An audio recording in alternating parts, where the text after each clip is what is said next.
जय कामरूप जय कामाख्या।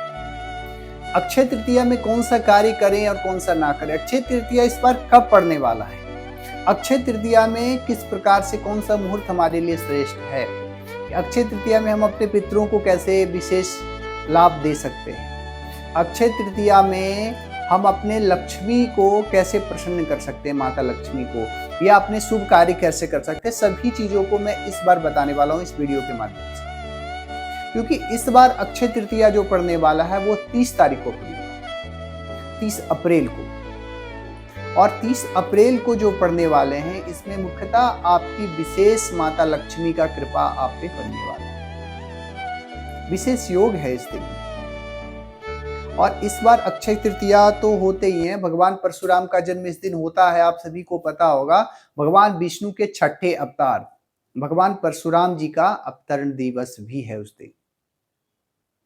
अक्षय तृतीया में क्या क्या कार्य कर सकते हैं? जैसे नूतन कोई भी कार्य आप प्रारंभ कर सकते हैं, नया कार्य कुछ भी कर सकते हैं। जैसे बहुत सारे लोग गोल्ड खरीदते हैं, सिल्वर खरीदते हैं, जो भी चीज करते हैं, अक्षय तृतीया इसे कहा ही जाता है अक्षय तृतीया। जिसका फल कभी क्षय ना हो उसे कहते हैं अक्षय।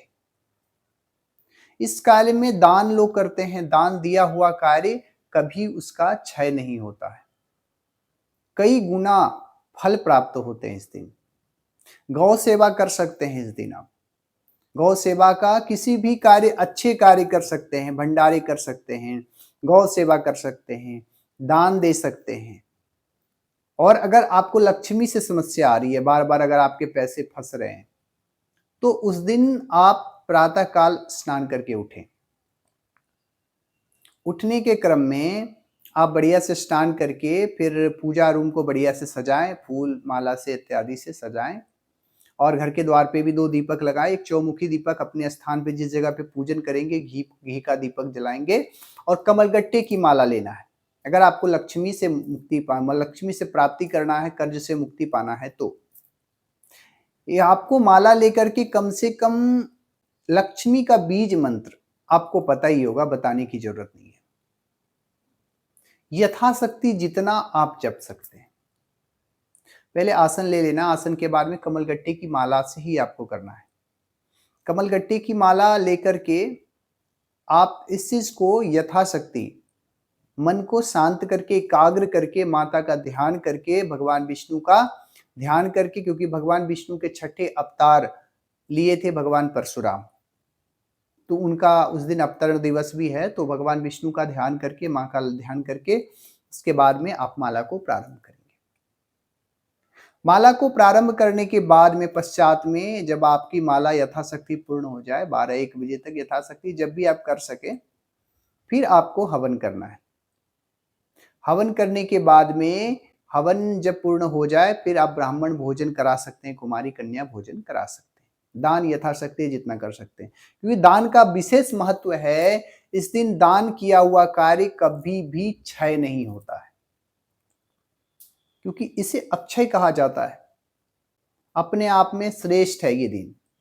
इस दिन में जो भी कार्य किया गया, नूतन कार्य कुछ भी कर सकते हैं। जैसे अगर आप अपना रेस्टोरेंट खोलना चाहते हैं या ऑफिस खोलना चाहते हैं, तो इस दिन विशेष कार्य पूजन होते हैं। नया कार्य, नया चीज को ओपनिंग करने के लिए सबसे श्रेष्ठ दिन माना गया है अक्षय तृतीया। और अक्षय तृतीया में आप अपने पितरों से भी प्राप्त आशीर्वाद प्राप्त कर सकते हैं। पितरों के नाम पे आप ब्राह्मण भोजन करा सकते हैं, तर्पण कर सकते हैं, दान दे सकते हैं, क्योंकि इस दिन दान का श्रेष्ठ दिन माना गया है। तो उनके नाम से संकल्प दे करके कुछ भी, जो भी कार्य करना चाहें वो कर सकते हैं। और अगर आप लक्ष्मी के लिए आप अपना कर लेंगे, कर्ज मुक्ति के लिए, पितरों से लिए हो जाएगा।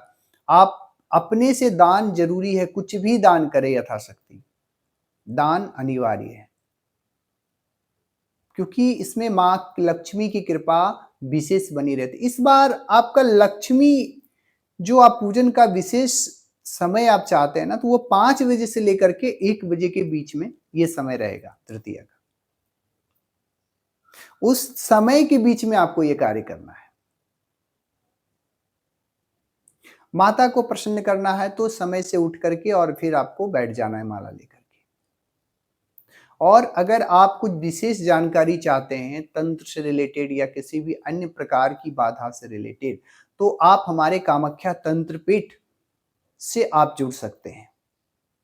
किसी भी प्रकार की परेशानियां, मारण मोहन, वशीकरण, उच्चाटन, सम्मोहन, किसी भी प्रकार की अगर परेशानियां अगर आपके ऊपर चल रही है, तो आप उसका निवारण आप हमारे कामाख्या तंत्र पीठ से ले सकते हैं, बहुत ही आसान व सरल तरीके से। तो आप अक्षय तृतीया को इसका लाभ उठाएं और भगवान विष्णु का बहुत सारा ढेर सारा आशीर्वाद प्राप्त करें। आप सभी पे भगवान विष्णु का आशीर्वाद बना रहे, भगवान परशुराम जी का आशीर्वाद बना रहे। जय कामरूप, जय कामाख्या।